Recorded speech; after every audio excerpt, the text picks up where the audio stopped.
අයිබෝන් ඔය මේක තුලා ඉන්නේ Geek YouTube channel එකෙන් ගෙන තවත් වීඩියෝ එකක් එක්ක. 2020 ආරම්භයත් එක්කම අපිට ගොඩාක් අවාසනාවන්ත සිද්ධීන් අහන්න දකින්න ලැබුණා. මෙන්න මේ සිද්ධි වලට තව එක අවාසනාවන්ත සිද්ධියක් තමයි මේ එකතු කරන්නේ. ඒ තමයි ස්මාර්ට් ෆෝන්ස් වල මිල වැඩි වෙනවා. අපි දන්න මේ විදිහේ ස්මාර්ට් ෆෝන්ස් කියන මිනිස්සුන්ගේ මූලික අවශ්‍යතාවය බවට පත් වෙමින් ඉන්නවා. සමහරකට දවල්ට කන්න බොන්නේ නැතුව හිටියත් මිනිස්සෙක්ට ෆෝන් එකක් නැතුව පැය කිහිපයක් ඉන්න එක මේ වෙද්දි සෑහෙන අපහසු තත්ත්වයක් බවට පත් වෙලා තියෙනවා. විශේෂයෙන් මේ දේ වෙන්නේ ඉන්ටර්නෙට් එක අපි ගාවට දවස ගන්න සමීප වෙනවා. මේකත් එක්ක ග්ලෝබලයිසේෂන් එහෙම නැත්නම් ගෝලීකරණ සිදු වෙනවා. මෙන්න මේකත් එක්ක ෆෝන්ස් කියන්නේ දින ජීවිතයේ අත්‍යවශ්‍යම භාණ්ඩයක් වෙලා මේ විදිහ අවසන්. මේකත් එක්ක පහුගිය කාලේ පුරාට විශේෂයෙන්ම කොවිඩ් එක අපිට සිදු වුණා නිවස ඇතුළට කොටු වෙලා ඉන්න. ඉතින් මේ විදිහේ නිරෝධායන එහෙම නැත්නම් ක්වරන්ටයින් සමයේදී ගොඩක් විදිහට අපි නොහිතුවට ස්මාර්ට් ෆෝන්ස් වලට තියෙන ඉල්ලුම වැඩි වෙලා තියෙනවා. මේකට ප්‍රධානම හේතුවක් තමයි මිනිස්සු රිමෝට් වර්කින් වලට පුරුදු වෙලා තියෙනවා. ඒ වගේම ඊ-ලර්නින් වලට පුරුදු වෙලා ඉන්නවා. මේ ඊ-ලර්නින් සහ රිමෝට් වර්කින් කියන දෙකටම අනිවාර්යයෙන්ම ටෙක් ගැජට්ස් අවශ්‍ය වෙනවා. එක්ක ෆෝන් එකක්, එක්ක ටැබ්ලට් එකක්, එක්ක කම්පියුටර් එකක්. සමස්තයක් විදිහට මේ ටෙක් වලට සම්බන්ධ ඉලෙක්ට්‍රොනික්ස් මිනිස්සු මාර විදිහට යූස් කරන්න පටන් අරන් තියෙනවා. අපි වැඩි නොහිතුවට ඉස්කෝලවල පාඩම් කරගන්න මිනිස්සු අලුතෙන් ස්මාර්ට් ෆෝන්ස්, ටැබ්ලට්ස් අරගත්තා. ජීවිතේටවත් තමන්ගේ ළමයින්ට ෆෝන් එකක් දෙන්නේ නැහැ කියලා හිතාගෙන හිටපු දෙමව්පියන්ට පවා සිදු වුණා. තමන්ගේ ළමයාට ඉගෙන ගන්න අවශ්‍ය කරන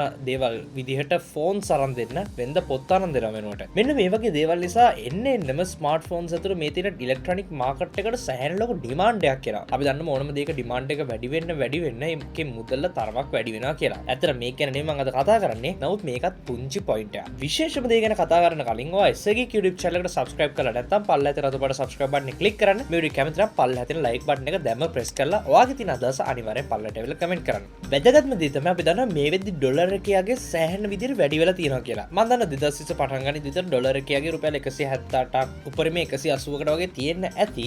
නමුත් අපි දන්නවා මේක රුපියල් 200කට වැඩි වුණා. මේ වෙද්දි 184.51යි කියලා Google එකේ පෙන්නනවා. හැබැයි මේ ඩොලර් එකේ බයින් රේට් එක එහෙම නැත්නම් මිලදී ගැනීමේ අකය මීට වඩා ගොඩක් වැඩි. ඒක රුපියල් 190කට කිට්ටු වෙනවා. සමහර කෙට ඊටත් වැඩි වෙන්නත් පුළුවන් මේ වීඩියෝ බලන වෙලාවේ. කොහොම නමුත් මේ වගේ රේට් එකක් අපිට ගෙවන්න සිද්ධ වෙනවා ස්මාර්ට් ෆෝන්ස් ශ්‍රී ලංකාවට ඉම්පෝට් කරද්දී එහෙම නැත්නම් ලංකාවේ කෙනෙක්ට මිලදී ගනිද්දී. ඉතින් මෙන්න මේකත් එක්කවට තේරෙනවා ඇති ෆෝන් එකේ මිල ආසන්න වශයෙන් 10%ක් විතර වැඩි කරන්න මේක හොඳ සාධකයක් වෙනවා. දෙවෙනි දේ තමයි අපි දන්න ස්මාර්ට් ෆෝන් මැනුෆැක්චර් කරන ආයතන. ඇත්තට ස්මාර්ට් ෆෝන් විතර නෙමෙයි මේ ලෝකේ තියෙන සෑම ආයතනයකටම මුහුණ දෙන්න වෙන ප්‍රධාන ප්‍රශ්න කිහිපයක් තිබුණා පහුගිය කාලේ. එකක් තමයි ඉන්න සේවකයන්ට පඩි ගෙවන්න සිදු වුණා. ඒගොල්ලෝ රස්සාවටවත් එන්නේ නැතුව. දෙවෙනි දේ තමයි ගොඩක්ම පිරිසිදුකම, හයිජීන් මේක ගැන ආයතන වල සැලකිලිමත් වෙන්න වෙනවා. ෆේස් මාස්ක් එකේ ඉඳගෙන හෑන්ඩ් සැනිටයිසර්ස් ඒ වගේ මේවට අවශ්‍ය කරන විවිධ කෙමිකල්ස් ස්ප්‍රේ කරන මේ හැම දෙයකටම අපි හිතනට වඩා ලොකු කොස්ට් එකක් ආයතන වලට විශාල පිරිවැයක් දරන්න සිද්ධ වෙනවා මේ දේවල් වලට. මම කියන පුංචි මාස්ක් එකේ ඉඳගෙන හිතන්න 10 ගණන් වැඩ කරන ෆැක්ටරි එකකට මේ වගේ දේවල් වලට කොච්චර ලොකු මුදලක් දවසකට වැය වෙනවද කියලා. ඊට අමතරව මම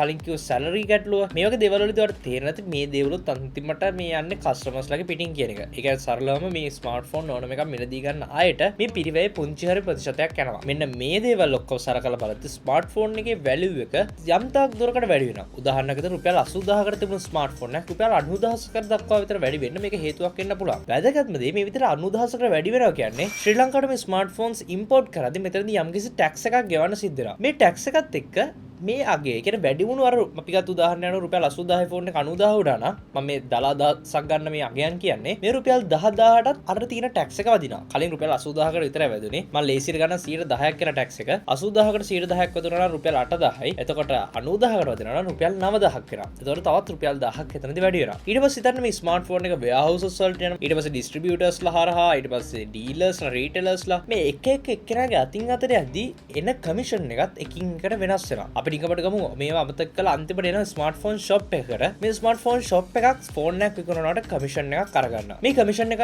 බ්‍රෑන්ඩ් එක සහ මොඩල් එක අනුව වෙනස් වෙනවා. ආසන්න වශයෙන් 5%ක් 12ක් අතර ගණක් කියලා අපි හිතමු. ලේසියට 10%ක් කියලා අරගමු. මේ විදිහට තවත් 10%ක් විතරදී ඇඩ් වෙන්නේ. අර ටැක්ස් එකත් වැඩි වෙලා ඒ වගේම අර ප්‍රොඩක්ෂන් කොස්ට් එකත් වැඩිලා USD එකේ ගාණත් වෙනස් වෙලා මේ හැම දෙයකින්ම වැඩි වුණු ගාණට තමයි ආය අමුතුවෙන් අර ප්‍රොෆිට් එක එහෙම නැත්නම් ප්‍රොෆිට් මාර්ජින් එක තියෙන percentage එක වදින්නේ. මෙන්න මේකත් එක්ක තවත් සැලකිය යුතු විදිහට ස්මාර්ට් ෆෝන් එක මිලින් වැඩි වෙනවා. එහෙම ගත්තාම ආසන්න වශයෙන් රුපියල් 80000ට තිබිච්ච ෆෝන් එක 95000ක් ලක්ෂයක් විතර අතර ගානකට වැඩි වෙන්න හැකියාව තියෙනවා. ඒතකොට හිතා ගන්න පුළුවන් රුපියල් 30000 ෆෝන් එකට මොකක් වෙයිද? රුපියල් ලක්ෂ 2-3 විතර ෆෝන්ස් වලට මොන වගේ දෙයක් වෙයිද? සැලකිය යුතු වශයෙන් ස්මාර්ට් ෆෝන් මාකට් එක මම කලින් කිව්ව ඩිමාන්ඩ් එකත් සලකලා බලන්න මේ ඔක්කොමත් එක්ක ඉදිරියට වැඩි වෙන්න නියමිතයි. ඉතින් ඒ විදිහට අපි දන්නවා ෆෝන්ස් විතරක් නෙමෙයි ලංකාවේ අනිත් සාමාන්‍ය දිනා ජීවිත අවශ්‍ය කරන දේවල් වල පවා මිල ගණන් සැලකිය යුතු වශයෙන් වැඩි වෙලා තියෙනවා කියලා. ඉතින් මේකත් ඒකේ ප්‍රතිඵලයක්. ඉතින් මට අවශ්‍යනේ මේ දේ ගැන ඔයගොල්ලන්ට දැනුවත් කරන්න. මොකද සමහරක් අය කියලා තිබුණා ෆෝන්ස් තව ටික දවසක් ඇද්දි ගාන ගණන අඩු වෙනවා. මම දැක්ක එක නිවස් සෝෂල් මීඩියා වල යනවා මේ ස්ටොක් නැහැ ඒක නිසා ගණන් වැඩි මේ වගේ කතා. ඉතින් කොහොමවත් මොන බ්‍රෑන්ඩ් එකක් වුණත් මේක හැමෝටම අදාළ දෙයක්. ඉතින් ඉදිරියේදී ස්මාර්ට්ෆෝන්ස්, ලැප්ටොප්ස්, කැමරාස් මේ ඕනම ඉලෙක්ට්‍රොනික ඩිවයිස් වල ගණන් වැඩි වෙන්න හැකියාවක් තියෙනවා. ඉතින් ඒක නිසා පුළුවන් තරම් උත්සාහ කරනවා ස්මාර්ට්ෆෝන් එක මිලදී ගන්න මේ කාලේ තමයි හොඳම කාලේ. ඉතින් ඒක නිසා පුළුවන් තරම් උත්සාහ කරනවා ඉලෙක්ට්‍රොනික ඩිවයිසස් මිලදී ගන්න නම් මේ වෙද්දි ලංකාවේ බලන්න කලින් මිලටම ගන්න තියනවාද කියලා. ඒක ගන්න පුළුවන් ඒක සෑහෙන වටිනවා. මොකද ඉදිරියේදී මිල ගණන් වැඩි වෙන්න ලොකු අවස්ථාවක් තියෙන හින්දා. ඉතින් මේ වීඩියෝ නඩබඩ ගොඩක් ඉස්සෙදි වීඩියෝ ෂෙයා කරනකොට දැන් දැනගන්න. ඒ වගේ පල්ලෙහාට තුපට subscribe button එක click කරත් ඉස්සරහට මේ වීඩියෝස් ගාඩම ගෙන්න ගන්න පුළුවන්. ඉතින් මේ වීඩියෝ නඩබඩ ගොඩක් ඉස්සෙදි අපි ආයතන තිරි ගහම වෙනකන්